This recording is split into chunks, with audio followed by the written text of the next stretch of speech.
예, 더 자유롭고 더 정의롭고 더 행복한 강릉을 만들기 위해 나타난 풀뿌리 팟캐스트 잘 됐으면 좋겠어입니다. 예, 제 소개를 해야죠. 아니, 이 멘트가 약간 민망하네요. 뭘 멀쩡히 잘 해놓고 지금까지. 예, 조금 더 성숙해진 인맥이고요. 예, 예, 강릉 시민행동에서 일하고 있는 홍진원입니다. 반갑습니다. 저희가 근황 소식 이제 네. 본격적으로 얘기를 하기 전에 한 분을 더 소개를 해야죠. 옆에 이제 앉아 계신데 네. 어제 정의당 강릉시 위원회에서 준비한 임시정부 수립 100주년 기념 역사 이야기 북토크에 오셨어요. 이름 없는 역사의 저자 윤종우님이신데 원래 우리가 하루 더 아니 어제 과음하셨어요? 아직 술이 안 깼나? 티 나나요? 네. 예. 죄송하네요. 이름 없는 역사의 저자이시면서 인기 팟캐스트 EJ의 세작으로 활동하고 계신 윤종우님 모셨습니다. 안녕하세요. 네, 반갑습니다. 네. 어제 그 북토크 할 때 음. 들어서 딱 느낀 거는 이제일 때는 나 그런 느낌을 못 받았는데 목소리가 되게 좋아요. 목소리 좋다는 얘기 안 들으셨어요? 그 다른 거 자랑할 거 없을 때 장점을 찾아주는 분들이 있으시더라고요.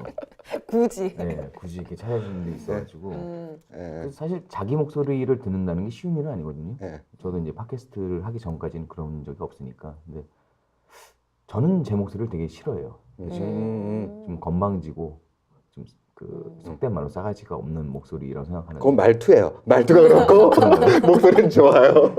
원래 사람이 배운 것이 많고 네. 그다음에 어떤 세상에 대한 통찰력이 좋은 사람들이 겸손합니다. 네. 근데 오히려 가진 거 없는 사람들, 이런 사람들, 못 배운 사람들, 네. 뭐 조연아 엄마 같은 사람들이 네. 목소리가 싸가지가 없죠. 그런 평을 들을 때마다 사실 많이 부끄럽습니다. 아니 부끄러워하진 않으셔도 될 것 같아요.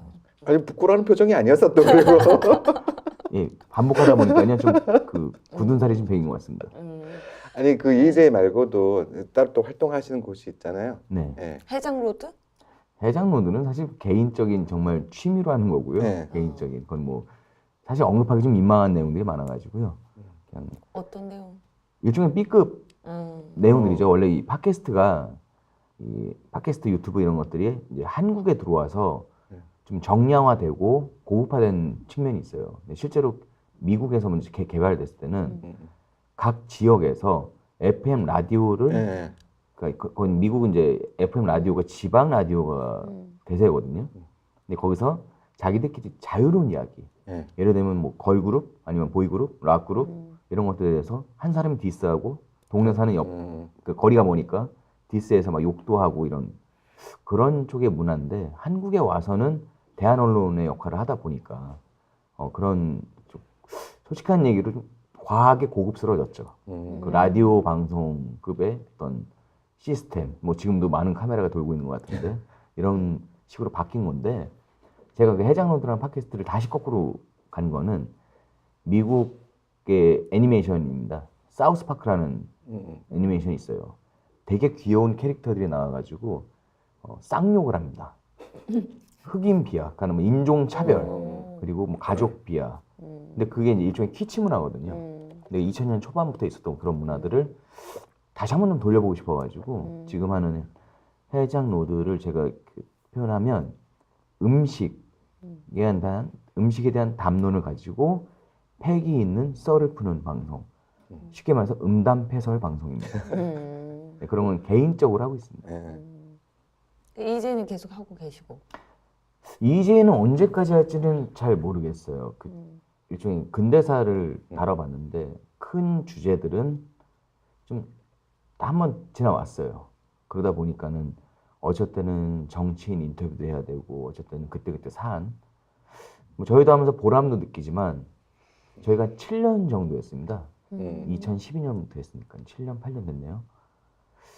체력적으로도 좀 부담도 좀 있고요. 그리고 그 작가. 그때만큼 또 체력이 안 받쳐주죠. 나이가 좀 드니까. 아, 네, 그런 것도 있고요. 그리고 아마 지금 두 분도 네. 이 잘 됐으면 좋겠어를 진행하시면서 느끼시겠지만 사석에서 만나서 할 얘기가 없어지는 상황이 오더라고요. 그래요? 그거는 저는 잘 모르겠는데요. 그 가장 친한 친구분을 언제 자주 보세요? 매일 봐요. 아 매일이요? 네. 그 외로우신가 보네. 여기는 심지어 사귄다고 소문도 났어요. 저희가 이제 사회에서 네. 만난 친구들인데 네. 친구들이지만 동갑내기인데 일주일에 한 번씩 보다 보니까 저희끼리 대화가 없어지더라고요. 7년 동안 한 번도 쉬지 않고 네. 이걸 해왔으니까 이제는 저희끼리는 대화가 잘 없어요. 그래요? 그러니까 저는 연초가 되면 사주 같은 거 보잖아요. 네. 그게 뭐 믿든 아니면 뭐 재미로 보든가. 저는 역마살이 2개가 있다는 거를 한 2년 전에 알았어요. 사주에 저한테 역마살 2개. 하나는 다리에 있고 하나는 입에 있다. 아. 근데 올해는 역마살이 3개로 나내고. 입에 벌써 뭐 설마 입에 2개야? 그래서 뭐 친구를 뭐 만나도 대화가 줄거나 이러진 않고요. 끊임없이 얘기를 하고. 그리고 강릉에 자꾸 사고를 쳐주시는 분들이 있어요. 그런 분들이 많으면 음. 사실 이런 대한 언론 그리고 이제 풀뿌리 언론들이 먹잇감이 떨어지지 않기 때문에 행복한 일이죠 어떻게 보면. 네. 예, 그분들께 일정 부분 감사를 해야 될 수도 있습니다. 최근에 좀 감사했어요. 네. EJ는 뭐 언제까지 계속할지 모른다고 하셨잖아요. 네. 근데 저희 방송은 사실은 이제 이 클로징 하는 시기가 딱 정해져 있어요. 아, 시장이 바뀌거나 국회의원이 바뀌거나. 정권 교체가 되면 네. 방송을 마무리를 하겠다 이런데 유원해지고 있어 점점. 이게 이러다가 진짜 10년, 20년 할 수도 있겠구나. 작년 6월이 정말 저러기였는데. 네. 저희도 네, 마찬가지였어요. 살렸어요. 시작할 때가 네. 이명박 박근혜, 정권이었고 그다음에 박근혜 정권 이후 그다음에 문재인 정권이 들어서고 나서 1차적으로 한번 종영을 했었죠. 네. 근데 그 이후에 자꾸 이제 요청도 있었고 뭔가 좀 해결하지 못한 부분이 있다 생각이 들어서 삼성 이야기를 해보자. 다시 한번 한시적인 복귀를 한 거였고요. 계획은 아직 뭐 정확히 나와 있지는 않습니다만 어떻게든 또 뭐 정리가 되든 아니면 다른 걸로 가든 뭐 그렇게 되지 않을까 싶습니다. 우리도 언제까지 이 방송을 해야 하나 늘 고민이 있거든요. 버거워요. 일주일에 한 번씩 이렇게 한다는 게. 그리고 아마 그러실 것 같아요. 지금 말씀하신 네. 것처럼 강릉이 바뀌고 네. 뭐 강원도가 바뀌면 그만두고 싶다는데 뭐 실제로 해보니까 네. 저희가 문재인 정권, 그러니까 민주당으로, 그러니까 이 적폐라고 하는 박근혜 정권이 끝났을 때쯤 저희끼리도 있어요. 아 이제 할 만큼 했다. 네. 그러면서 이제 좀 더 이게 공격적인 네. 이야기들이 안 나오더라고요. 자연스럽게 아마 그때쯤 그렇게 끝나실 되나요? 겁니다. 아, 그래야 될 텐데. 그날이 그런 날이 안 올까봐 걱정인 거죠, 저희는. 예. 오긴 올 겁니다. 그렇게 남의 일 얘기하듯이 무비건조하게. 저는 서울 살고 있습니다. 네, 하여튼 뭐 강릉에 이렇게 오셨다가 제가 그 약간 그래요. 이제 요청을 드렸던 게 정말 이렇게 패매로 요청을 드렸는데 흔쾌히 또 해주시겠다고 하고 또 그래서 그럼 1박 2일 일정으로 팟캐스트도 출연을 해달라 이러는데 또 흔쾌히 해주시고 그래서 감사하더라고요. 근데 그래서 계속 글로만 얘기를 하다가 이제 한계가 있으니까 통화할 일 있잖아요. 통화하는데 목소리 듣고 깜짝 놀랐어요. 왜? 너무 밝아서 맨날 글로 약간 우울한 글 보다가 솔직하게 얘기해도 되나요? 네, 네. 제가 이제 위원장님을 뵌 게 네. 4년? 5년? 그쯤 됐죠? 그쵸. 예. 그쪽 같이 한번 봤었어요. 한번 예, 그때 한번 봤었고 노래방에서. 예. 노래방이었어? 노래방에서. 그러니까 노래방에서 만나기 그건 전에. 9번이네. 아, 그래요? 안가에서 한번 뵀었고 아, 그러네. 그때도 술을 많이 먹었지. 저는 술을 먹고 그때 이제 정청래 의원하고 예. 그다음에 세작하고 그다음에 그치 EJ 누구지? 이동영 작가. 이동영 작가 이렇게 해서 노래방에서 노래 부르는 거 저는 봤어요. 네. 추는 것도 봤고 탬버린 흔드는 것도 봤고 이런 얘기해서 뭐 그때 뭐 맥주 대한민국 국민 중에 노래방 가서 탬버린 안 흔드는 사람 있으면 나와봐라 그래. 그 템버린 그럼요. 스킬이 저희는 이제 흥이 있는 민족이기 때문에 그렇죠. 매우 네. 자연스러운 거고요. 네. 아까 지금 말씀하신 것 중에 흔쾌히라는 표현을 쓰셨어요. 네. 흔쾌히 해주겠다고 했는데 네. 정확히 정정해서 말씀드리면 북 콘서트만 먼저 말씀하셨고요. 네. 출발하기 이틀 전에 갑자기 1박 2일로 바꾸시더라고요. 오늘 여기 참여는 이미 출발하기 이틀 전에 모든 계획이 끝났는데 예. 그 다음날 혹시 바쁘세요? 그래가지고 일요일 날 바쁜 사람 별로 없거든요. 괜찮습니다. 그럼 잠시 팟캐스트를 예. 뭐 영상이라는 얘기도 안 하셨어요. 팟캐스트인 줄 알았어요. 그렇죠. 흔쾌히라는 표현을 어떻게 적절하게 쓰시는지 잘 모르겠지만 아니 그렇게 쓰는 거예요. 그렇게 알맞게 딱 잘 쓰셨어요. 그러니까 위원장님 입장에서의 흔쾌히 네. 저는 모르고 왔다. 들어왔는데 조명이 있고 그래가지고 네. 깜짝 놀랐습니다.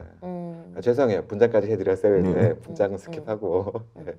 아니 어쨌든 네. 다시 그래서 그래. 저는 그때 노래방 가서 놀랐던 게 이 탬버린 스킬이 어. 어머 어디 직원인 줄 아니 탬버린 약간 테스트 하시는 분이신가 이 박자 감각이 남다르시더라고요. 아 그건 이제 아니 돈 받고 든들어도 될 정도의 그 제가 패션을 하는. 원래 학교 다닐 때 네.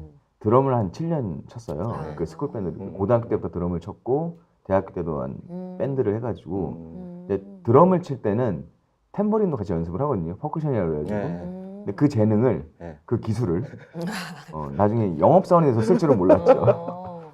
그래서 저 원래는 제가 네. 회사에 입사를 했을 때 이제 무역부였어요. 음. 그러니까 독일 본사하고 담당하는 직원이었는데 회식 때 회장님 앞에서 탬버린을 한번 쳤더니 제 영업부다. 강제로 이제 부서가 이동된 예, 케이스죠. 그럴만해요. 네. 충분히 네. 감동적이야. 제가 독일 사람들도 감동시켰거든요. 그러니까 한국 리듬 말고 독일 노래도 제가 탬버린을 쳐줍니다. 기계적이죠. 기본적으로 박자 감각이 있으니까. 예. 그죠. 깜짝 놀랐어. 유일하게 할 줄 아는 기술이죠. 다른 건 할 줄 아는 게 별로 없습니다. 탬버린 자격증반이라도 있었으면 좋겠네. 하나 개설하시죠. 근데 예전에 만났던 이성 친구들은 그걸 되게 싫어했어요. 아 그래. 혹시 이성 얘기- 천박하다 뭐 이런 얘기. 그게 아니라 이제 알죠. 영업사원의 고뇌나 고충 이런 것들을 알긴 하지만 탬버린을 이렇게 열심히 치고 있는 거 보면 뭐 이성 친구의 또 친구들 모임에 갈 거 아니에요. 예. 제가 탬버린 이렇게 치고 있으면 그 옛날에 유준상 씨가 제약회사 직원 나왔던 드라마를 보는 듯한 느낌이라는 거죠. 영업사원에 비해. 이렇게 열심히 이렇게 융도 융이 아닌 것처럼 일을 해야 되는 손이 나왔네요. 이렇게 자연스럽게. 네, 그런 느낌 나니까 저한테 부탁하더라고요. 탬버린 치지 말아 달라. 비애가 있는. 근데 다 사는 게 원래 다 희극과 비극의 이렇게 복합적인 결합 아닌가요? 예. 그렇죠. 저기 연애담은 이따가 충분히 할 수 본격적으로 하고 예. 인사가 길었네요. 우리가 뭐 편집해 주시겠죠. 안 할 걸요. 대국의 감독님이 편집 좀이 애매해요 이러고 그냥 다 쓰실 수 있어요. 네. 먼저 좀 안타까운 소식을 좀 전해드릴게요. 이 소식을 세장님이 오셨으니까 꼭 얘기를 좀 해야 될 것 같아서 오늘 24일 새벽 약산 김원봉 장군 여동생이신 김학봉 여사께서 영면하셨습니다. 밀양의 회운 장례식장이고요. 발인은 아직 확정되지 않았다고 하는데 좀 많은 분들이 고인 가시는 길에 함께 해주시길 바랍니다. 결국 서운을 못 보고 가셔서 더 미안하고 좀 안타까운 마음이 큰데요. 독립운동사의 고난을 겪으신 여사님의 명복을 빕니다. 근데 좀 이런 소식을 들으실 때마다 좀 마음이 그러시겠어요. 뭐 단순히 뭐 지면 혹은 뉴스로 보는 것보다 제가 실제로 밀양을 가서 김원봉 장군의 어떤 흔적들을 찾아보려고 촬영을 한 적이 있어요. 그래서 이 소식이 좀 남다르긴 하죠. 네. 두 가지가 좀 안타까운데 일단 하나는 한국에서 대한민국에서 월북을 했던 납북을 했던 이 북으로 간 사람들의 남겨진 가족들에 대한 처우는 상당히 가혹합니다. 그러니까 상당히 독한 연좌제가 적용이 되는 게 있고요. 그리고 또 하나는 김원봉 그 약산 김원봉의 활동에 대한 것들도 제대로 평가를 못 받고 아마 지금 이 여동생분께서 돌아가실 때까지도 오빠에 대한 뭐 막연한 가족에 대한 그리움보다는 오빠의 명예, 그렇죠. 오빠의 어떤 생애 그 업적이라고 하기도 그렇고 그 과정이잖아요. 이런 것들에 대해서 누구도 말을 할 수 없다라는 것. 뭐 공과 내지는 그 공에 대한 높낮임이 아니라 아무도 말을 못하게 한다는 것. 그것이 아마 한이 되지 않으실까라는 생각이 듭니다. 아마 전 이 뉴스를 저도 새벽에 봤습니다. 그 새벽에 봤는데 다음번 그 정의당 저 다음에 행사에 나오시는 김종훈 기자의 네. 뉴스에서 봤거든요. 그래서 더 안타까움이 좀 더한 것 같고요. 일단 고인의 명복을 빌면서 아직까지 우리가 기록하지 못한 역사들에 대해서 좀 노력을 좀 해야 되지 않을까 생각이 듭니다. 그 이 동생분이 그럼 한국에서 사시면서 네. 그렇잖아요. 군사 독재 정권 시절에는 가족들에 대한 감시도 있었고 또 낙인이 찍히잖아요. 그 제가 제 책에서도 뭐 나중에 책 얘기를 질문해 주시겠지만 제 책에서도 그런 분이 계세요. 아버지가 광주 학생운동을 하셨는데 그 이후에 보도연맹 사건으로 돌아가십니다. 근데 이 가족들이 30몇 년, 거의 40년 가까이를 아버지에 대한 이름을 언급을 못 해요. 그러다가 김영삼 정부 때부터 슬쩍 한번 예. 아버지를 언급해봐요. 근데 답이 없어요. 그러다 결국에 노무현 정부 때 아버지에 대한 기록이 밝혀지게 되는 거죠. 한국 땅에서 독립운동을 하고 좌익에 관련됐다, 뭐 월북을 했다 이러면 그 가족들의 삶은 우리가 상상할 수 있는 수준이 아닌 것 같더라고요. 뭐 감시라고 말씀하셨는데 스스로 감시해야 된다고 하더라고요. 얘기를 못 합니다. 나의 가족들, 나의 친지들, 나의 친구들에게 우리 아버지, 우리 할아버지, 우리 삼촌의 이야기를 스스로 안 하고 산다고 하더라고요. 왜? 그때 이미 공포를 겪었기 때문에. 그래서 아마 이 동생분도 밀양에서 나고 자란 가족 거기거든요. 이게 예. 고향이잖아요. 그리고 밀양 자체가 밀양의 독립운동가로 이제 거의 서훈을 받으신 분들이 한 60 몇 분 정도 되세요. 근데 그 중에 유일하게 김원봉만 아무것도 기록이 남아있지. 그러니까 언급을 못 합니다. 그러니까 그 한이 글쎄 저희가 감당할 수 있는 정도는 아니었던 것 같아요. 좀 심했을 거라 생각됩니다.